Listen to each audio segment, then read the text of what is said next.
नमस्कार सभी को, लर्निंग विद मीना प्लेटफॉर्म पे आपका स्वागत है। आज हम विजयनगर साम्राज्य से रिलेटेड कुछ क्वेश्चन लेके आए हैं जो आपके एस्टेट एग्ज़ाम के लिए भी और अदर एग्ज़ाम के लिए भी इम्पोर्टेंट है। तो आज हम स्टार्ट करते हैं विजयनगर साम्राज्य से रिलेटेड क्वेश्चन। 20 क्वेश्चन रहेंगे ये, और इनको ध्यान से करना, जल्दी जल्दी करते हैं। विजयनगर साम्राज्य की स्थापना के समय दिल्ली सल्तनत का शासन कौन था? जब विजयनगर की स्थापना हुई थी तो दिल्ली सल्तनत का सुल्तान उस समय कौन था? अब बात करें विजयनगर साम्राज्य की स्थापना 1336 में हुई थी, तो उस समय दिल्ली का जो शासक सुल्तान था वो मोहम्मद बिन तुगलक था। तो इसमें आप डिटेल में इंफॉर्मेशन दी गई है, साथ में ये भी आप उसको पढ़ लेना। नेक्स्ट क्वेश्चन है, विजयनगर साम्राज्य में नायकर व्यवस्था का मुख्य आधार क्या था? नायकर व्यवस्था क्या थी? ये सैन्य सेवा के बदले में भूमि आवंटित की जाती थी।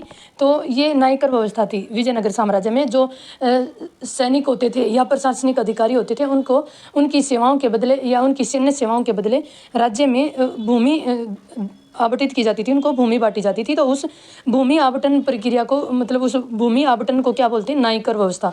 वो जैसे हम दिल्ली सल्तनत में बात करें तो उसमें एकता प्रणाली थी, तो ऐसे ही अगर विजयनगर साम्राज्य में बात करें तो ये नायकर प्रणाली थी। तो इसका ऑप्शन नंबर सी सही है।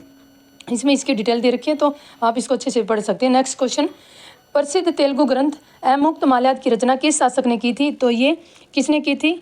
कृष्णदेवराय ने की थी। तेलुगु भाषा में रचित ये उनका प्रसिद्ध ग्रंथ है कृष्णदेवराय का, जो तुलु वंश के शासक थे। तो इसका ऑप्शन नंबर सी सही है। नेक्स्ट, इतालवी यात्री निकोलो कोंटी ने किसके शासनकाल में विजयनगर की यात्रा की थी? तो ये इंपॉर्टेंट क्वेश्चन बनते हैं। जो भी विदेशी यात्री किसी भी राज्य के शासनकाल में आया, राजा के शासनकाल में विजयनगर से रिलेटेड, तो ये क्वेश्चन पूछा जाता है। तो निकोलस कोंटी की बात करें तो ये कृष्णदेवराय फर्स्ट के शासनकाल में आए थे। तो इसका ऑप्शन नंबर ए सही है। नेक्स्ट क्वेश्चन, विजयनगर साम्राज्य के किस शासक ने तुंगभद्रा नदी पर विशाल बांध बनाकर सिंचाई की व्यवस्था की थी?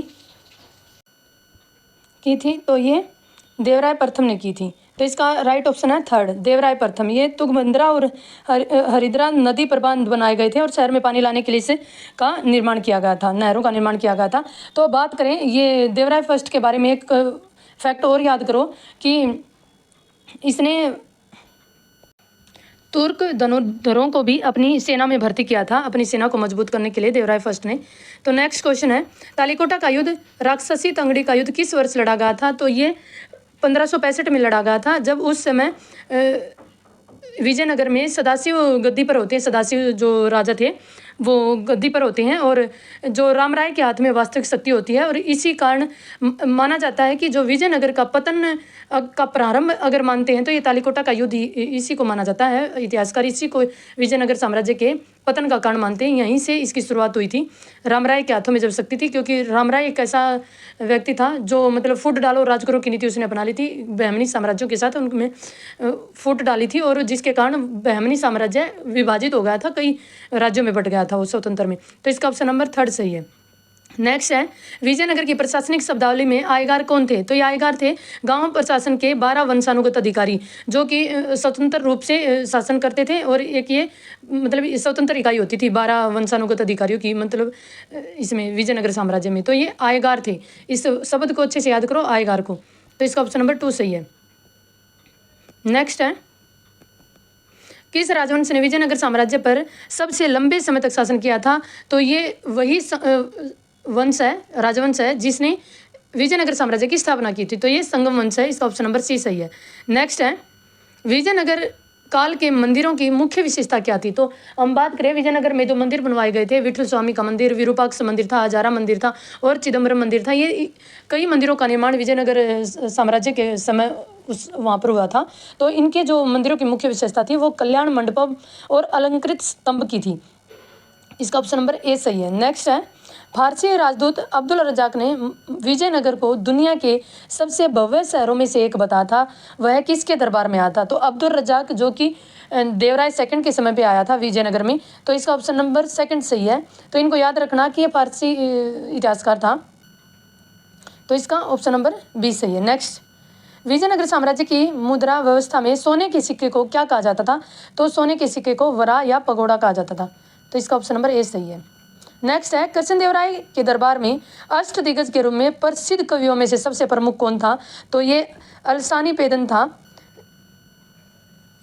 नेक्स्ट, विजयनगर साम्राज्य का अवशेष वर्तमान में कहाँ देखा जा सकता है? तो विजयनगर साम्राज्य के अगर वर्तमान अवशेष की बात करें तो यह हम्पी में देखा जा सकता है, क्योंकि हम्पी इसकी राजधानी थी और हम्पी में ही इसके अवशेष हम देख सकते हैं। तो इसका ऑप्शन नंबर सी सही है। नेक्स्ट है, पुर्तगाली यात्री फर्नाओ नूनीज ने किस शासक के काल में विजयनगर की यात्रा की थी और स्तीप प्रथा का वर्णन किया था? तो ये अच्युत देव राय थे, जो कि ये तुलु वंश के अंतिम शासक से पहले इनका शासनकाल था। तो इसी के समय पे ये फर्नाओ नूनीज आए थे, पुर्तगाली यात्री थे। नेक्स्ट, विजयनगर साम्राज्य और बहमनी सल्तनत के बीच संघर्ष का मुख्य क्षेत्र कौन सा था? तो बात करें जब इन दोनों साम्राज्य के बीच में जो संघर्ष का मेन रीजन क्या था, मेन कारण था रायचूर का दोआब क्षेत्र। जो रायचूर दोआब क्षेत्र था, जो तुंगभद्रा और कृष्णा नदियों के बीच में जो क्षेत्र था, क्योंकि विजयनगर साम्राज्य का जो फैलाव था वो तुंगभद्रा नदी के साउथ में था और जो बहमनी साम्राज्य था वो कृष्णा नदी के नॉर्थ में था। और इन दोनों नदियों के बीच का जो क्षेत्र था रायचूर दोआब, इसी क्षेत्र के लिए दोनों साम्राज्यों में हमेशा संघर्ष रहता था। तो इसका ऑप्शन नंबर ए सही है।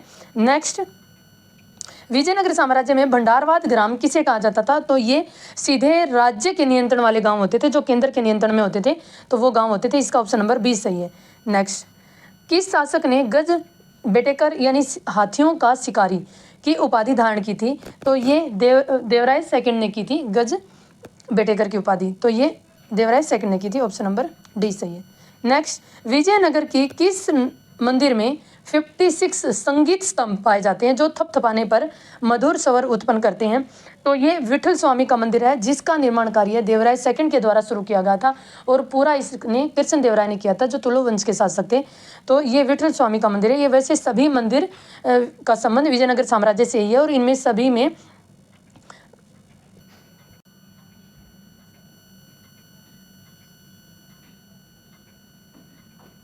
तो इसका ऑप्शन नंबर ए सही है। नेक्स्ट, विजयनगर साम्राज्य के पतन का तत्कालीन कारण राम राय की कौन सी नीति थी?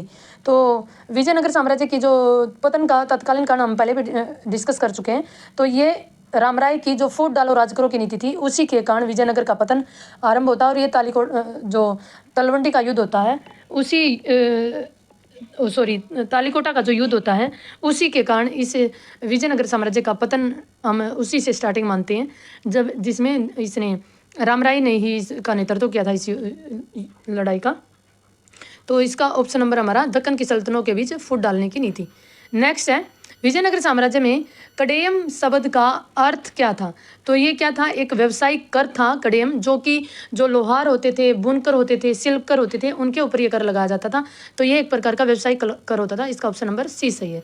तो आज हमारे ये क्वेश्चन कंप्लीट होते हैं। 20 क्वेश्चन हमने इंपॉर्टेंट क्वेश्चन लिए थे विजयनगर साम्राज्य के, और ऐसे ही हम टॉपिक अकॉर्डिंग अब 20 क्वेश्चन मैं कोशिश करूंगी कि daily objective according to topic डालूंगी चैनल पर। तो प्लीज़ आप मेरे साथ जुड़े रहिए और अपनी तैयारी करते रहिए, खुश रहिए, मस्त रहिए। Thank you.